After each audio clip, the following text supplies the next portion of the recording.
நிந்தனைகள் போராட்டம் வந்தும் நீதியின் தேவன் தாங்கினாரே. நேசக்கூடி என்மேல் பறக்க நேசருக்காய் ஜீவித்திடுவேன். நேசக்கூடி என்மேல் பறக்க நேசருக்காய் ஜீவித்திடுவேன். நம்புவேன் இயேசுவை, நம்புவேன் இயேசுவை, நம்புவேன் இயேசுவை, நம்புவேன் இயேசுவை. Praise the Lord. கர்த்தருடைய பரிசுத்த நாமத்திற்கு ஸ்தோத்திரம். எபிரேயர் 12வது அதிகாரம் 2 முதல் சில வசனங்கள். அவர் தமக்கு முன் வைத்திருந்த சந்தோஷத்தின் பொருட்டு அவமானத்தை எண்ணாமல் சிலுவையை சகித்து தேவனுடைய சிங்காசனத்தின் வலது பாரிசத்தில் வீற்றிருக்கிறார். ஆகையால் நீங்கள் இளைப்புள்ளவர்களாய் உங்கள் ஆத்துமாக்களில் சோர்ந்து போகாதபடிக்கு தமக்கு விரோதமாய் பாவிகளால் செய்யப்பட்ட இவ்விதமான விபரீதங்களை சகித்த அவரையே நினைத்துக் கொள்ளுங்கள்.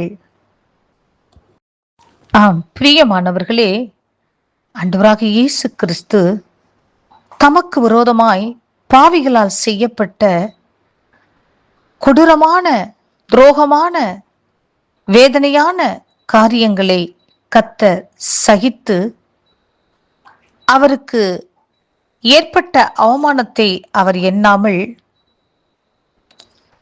தேவன் அவருக்கென்று வைத்திருக்கிற பரலோக ராஜ்யத்திற்குரிய சந்தோஷத்தை நினைத்து சகலவற்றையும் இந்த உலகத்தில் சகித்தார்.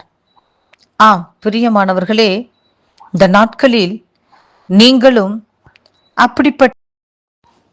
இப்படிப்பட்ட பாடுகளின் வழியாக, அவமானத்தின் வழியாக, நிந்தைகளின் வழியாக, நெருக்கத்தின் வழியாக, மனுஷிக தந்திரத்தின் துரோகங்களின் வழியாக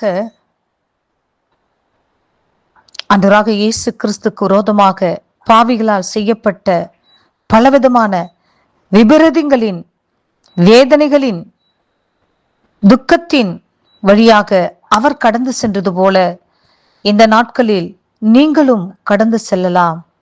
பிரியமானவர்களே, தீமைகளை நீங்கள் சகித்து, உபத்திரவங்களை நீங்கள் சகித்து, நிந்தைகளை நீங்கள் சகித்து, அவமானத்தை நீங்கள் சகித்து, கர்த்தரையே நீங்கள் மகிமைப்படுத்தி இந்த உலகத்தில் ஜீவிப்பீர்கள் என்று சொன்னால், ஒரு நாள் வரும் ஆண்டவராகிய இயேசு கிறிஸ்து பரலோகத்தில் அவர் தேவனுடைய வலது பாரிசத்தில் அவர் வீற்றிருக்கிறது போல கர்த்தர் உங்களையும் ஒரு நாள் அவர் உயர்த்துவார். பிரியமானவர்களே, அவரோடு கூட பாடுகளை அனுபவித்தோம் என்று சொன்னால் அவரோடு கூட ஆளுகையும் செய்வோம் என்று சொல்லி விசுவாசியுங்கள். பிரியமானவர்களே, விசுவாசித்து இந்த உலகத்தில் வருகிற எல்லா உபத்திரவங்களையும் சகித்து கர்த்தருடைய நாமத்தை மகிமைப்படுத்துங்கள்.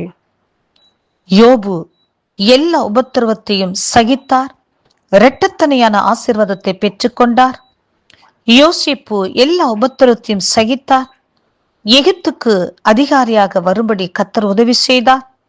இந்த நாட்களில் எல்லா உபத்திரவத்தையும் மனுஷிக தந்திரத்தின் துரோகங்களின் விபரீதமான செயல்பாடுகளின் காரியங்களை நீங்கள் சகித்து கர்த்தரையே இந்த உலகத்தில் மகிமைப்படுத்துங்கள். கர்த்தருடைய மகா பெரிய ஆசீர்வாதத்தை நீங்கள் பெற்றுக்கொள்ளுங்கள். பரலோக ராஜ்யத்திற்கு பங்காளிகளாக மாறுங்கள். கர்த்தர் இந்த வார்த்தையை ஆசீர்வதிப்பாராக. ஆமென்.